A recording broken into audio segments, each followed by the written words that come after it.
Cabo Verde empató 2 veces al campeón del mundo, 2 veces. Y en el minuto 90, con el partido en 0-0 entre los octavos de final y el olvido, había 11 jugadores africanos convencidos de que podían hacer historia. Argentina sobrevivió. Pero si alguien les dice que fue fácil, que no vio el partido, esta no es la historia de cómo ganó el favorito. Esta es la historia de cómo casi no gana y por qué eso importa más de lo que parece. Para entender por qué esta noche fue tan especial, hay que entender de dónde venía cada uno. Argentina terminó el grupo J con 9 puntos, 3 victorias, 8 goles a favor y apenas 1 en contra. El mejor registro de la fase. Messi era el máximo goleador del torneo. Cabo Verde, en cambio, había hecho historia solo con llegar hasta aquí. Primera vez que clasificaban desde un grupo que incluía a España, dejando fuera a Uruguay y Arabia Saudita. Un equipo sin estrellas globales, con un bloque táctico claro y una fe enorme en su propio sistema. El discurso en Argentina era de respeto, pero honestamente, la mayoría esperaba un partido controlado. Scaloni fue el más prudente. Empezamos por Cabo Verde y luego analizamos el siguiente encuentro, dijo,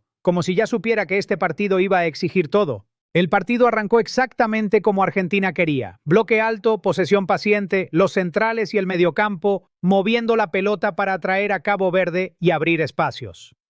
Los laterales se proyectaban profundo, los extremos fijaban a los centrales africanos y Messi recibía entre líneas para filtrar el último pase.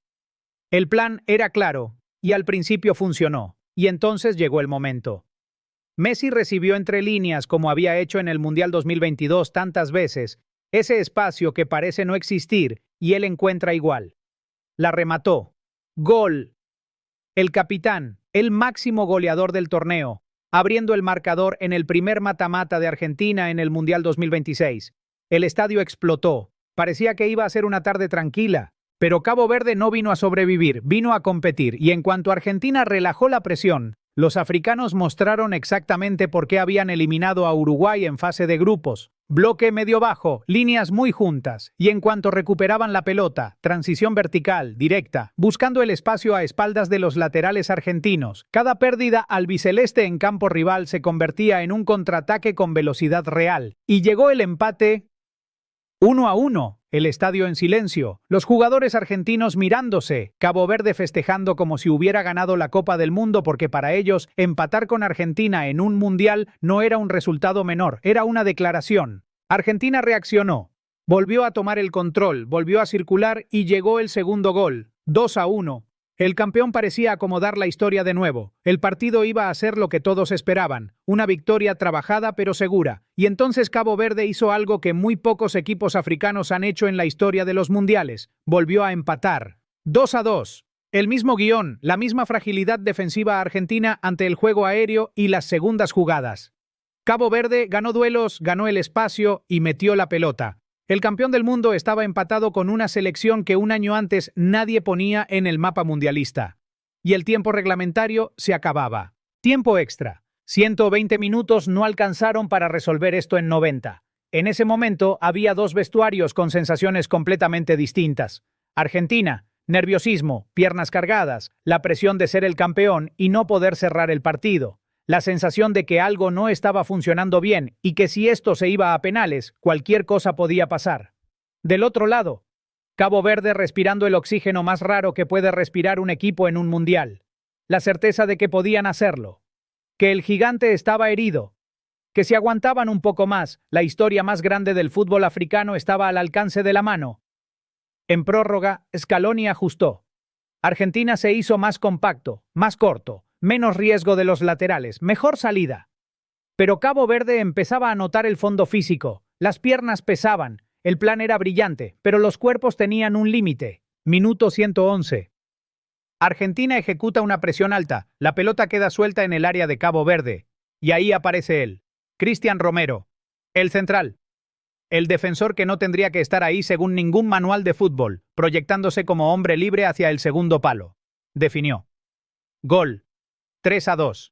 El central que salva al campeón del mundo en el minuto 111 de una prórroga. Romero cayó de rodillas, sus compañeros le saltaron encima, el banco entero salió a la cancha, porque todos sabían lo que significaba. Argentina no se iba a casa esta noche. La narración de Argentina en este mundial, ese relato del equipo que nunca se da por vencido que empezó en Qatar 2022, tenía un capítulo nuevo, y lo escribió el central. Hay una imagen que quedará de esta noche. No es el gol de Messi, no es Romero de rodillas, es la imagen de los jugadores de Cabo Verde al pitido final. Algunos mirando el césped, algunos con los ojos rojos, uno con la camiseta sobre la cara. No lloraban de vergüenza, lloraban de orgullo y de lo cerca que estuvieron. Porque estuvieron a nada, a un gol de un hecho que se hubiera contado durante décadas. Fueron al Mundial, pasaron la fase de grupos, le empataron 2 veces al campeón del mundo y lo llevaron a la prórroga.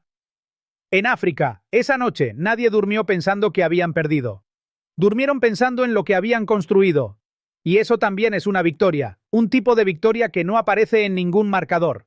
Ahora bien, hablemos del gol de Romero, porque hay un debate real ahí. Antes de que el central quedara libre para definir, hubo un contacto en el área, un duelo aéreo.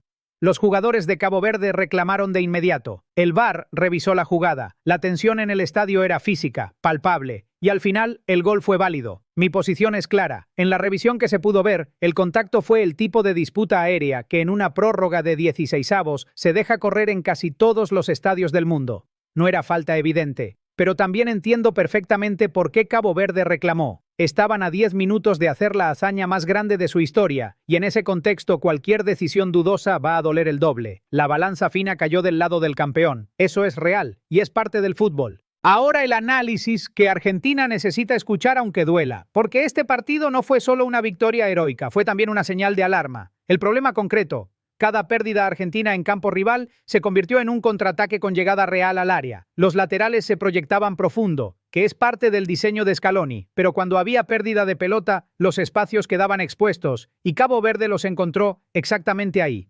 Los 2 empates nacieron de eso.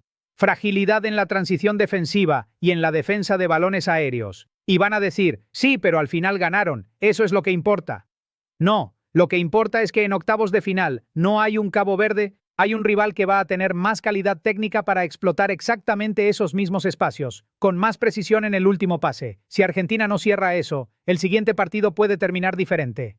Hablemos de Cristian Romero esta noche, porque hay algo en este gol que va más allá del 3-2. Romero no es un delantero, es un central de carácter, un jugador que hace su trabajo en la sombra durante 90 minutos, o 111, y que en el momento en que el equipo más lo necesitaba, rompió el molde, se proyectó y definió. No es accidente, es el tipo de jugador que llega a esas posiciones porque nunca para de leer el juego, ni cuando las piernas ya no responden como en el primer minuto. Y hay algo más. Argentina, el de Scaloni, tiene esa firma desde Qatar 2022. Cuando el partido se rompe, cuando todo parece ir mal, aparece alguien inesperado, un central, un mediocampista, alguien que no está en el guión y escribe el capítulo igual. Eso no es suerte, es cultura de equipo. Y esta noche, esa cultura salvó al campeón. ¿Y Cabo Verde cómo lo logró? Porque vale la pena entenderlo, no solo celebrarlo desde lejos. El planteo de su cuerpo técnico fue brillante dentro de sus posibilidades. Bloque medio bajo, líneas muy juntas para cerrar los canales hacia Messi, y un plan de salida rápida que buscaba siempre el espacio a espaldas de los laterales argentinos. Supieron romper el ritmo de Argentina, faltas tácticas en el momento justo, interrupciones para enfriar los momentos de dominio albiceleste, presión más agresiva después de cada empate para no retroceder emocionalmente. Eso no es solo físico, eso es inteligencia táctica colectiva. Lo que les faltó fue fondo físico en la prórroga y mayor claridad en los últimos metros cuando tuvieron al campeón tambaleando. En esos momentos, cuando Argentina estaba al borde, les faltó el último pase fino, pero el plan por 90 minutos fue casi perfecto. Hay un eco histórico en lo que está haciendo el fútbol africano en este Mundial 2026. Cabo Verde no llega solo, llega después de años de un continente entero empujando sus fronteras competitivas. Hay algo que empieza a cambiar estructuralmente. Selecciones africanas con organización táctica real, con entrenadores que entienden el juego posicional moderno y con jugadores formados en las mejores ligas de Europa. Cabo Verde es la cara visible de eso. Un equipo sin una estrella de primer nivel mundial, sin el nombre que llena estadios, pero con un bloque que casi elimina al campeón. Si esto no es una señal de que África ya no es la cuota emotiva del mundial, sino una amenaza táctica real, entonces no sé qué más tiene que pasar. El fútbol africano está creciendo. Y el Mundial 2026 va a ser recordado, entre otras cosas, por esa noche en que Cabo Verde le enseñó algo al mundo. Con este resultado, Argentina está en octavos de final, el objetivo mínimo para el campeón. Cumplido, 3-2 después de prórroga. Un susto enorme, pero también una demostración de que este equipo tiene lo que necesita para jugar partidos rotos, dramáticos, al límite. La lectura positiva es real. Cuando el partido se cayó, cuando Cabo Verde empató 2 veces y el vestuario pudo haberse quebrado, Argentina respondió. Encontró el gol en el momento más difícil, en el minuto 111, con el jugador menos esperado. Eso es carácter. Eso es lo que diferencia a los equipos que ganan torneos de los que simplemente clasifican. Pero la lectura crítica también es real y no se puede ignorar. Si en octavos Argentina repite las mismas desconexiones defensivas que le costaron 2 goles a Cabo Verde, el próximo rival no va a fallar los últimos metros que fallaron los africanos. Para Cabo Verde, este torneo termina esta noche. Pero lo que construyeron no termina aquí. Pasaron de la fase de grupos en el grupo H, por encima de Uruguay y Arabia Saudita. Llegaron al primer mata-mata de su historia mundialista, empataron 2 veces al campeón del mundo, lo llevaron a la prórroga, estuvieron a un gol o a una decisión del VAR de hacer la hazaña más grande que un equipo africano haya conseguido en muchos años. Eso tiene valor, ese valor no desaparece porque el marcador final diga 3-2. Al fútbol africano le tomó décadas construir esto. Y la selección de Cabo Verde, con su bloque compacto, su inteligencia táctica y su orgullo colectivo, acaba de poner una nueva piedra en esa construcción. En el próximo Mundial nadie va a subestimar a Cabo Verde. Nadie. Y eso también lo ganaron esta noche. Mi veredicto es este. Argentina ganó este partido por carácter, no por superioridad. Hay una diferencia enorme entre esas dos cosas, y es importante entenderla antes de los octavos de final. El carácter es extraordinario. El carácter salvó al campeón esta noche. Pero el carácter solo no alcanza contra un rival que sí tiene la precisión final que Cabo Verde no tuvo. Scaloni tiene tarea. Hay que cerrar esas transiciones defensivas, hay que mejorar la defensa del juego aéreo. No mañana, ya, porque en octavos no habrá un margen de error tan generoso. Y Messi, con la edad que tiene, en el que probablemente sea su último mundial, merece que el equipo que lo rodea corrija esto. Se lo merece él, se lo merecen los millones de personas en América Latina que se quedaron despiertos esta noche viéndolo. Y ahora dime vos, ¿puede Argentina corregir la defensa a tiempo o ya mostraron demasiado esta noche? Déjalo en los comentarios. Suscríbete si quieres el análisis de cada partido del Mundial en tiempo real. Aquí no hay análisis de archivo, aquí lo vivimos juntos.